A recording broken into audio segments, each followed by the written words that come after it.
Слідуючий етап. Перед тим як приварювати цю частину підсилювача, я всередині, отой верхній кант, змазав гарматним салом.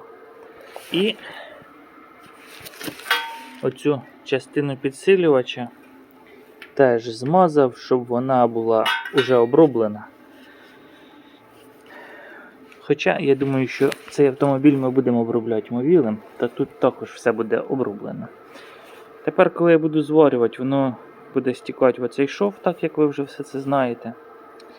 І все буде гарно. Я думаю, що наступні 10 років воно не погниє. Тому що нема тут чому гнити. Все ж вичищено до голого металу, я вам показував. Загрунтовано, оброблено. Нема чому тут гнити. Прихвачую, виставляю і обварюю.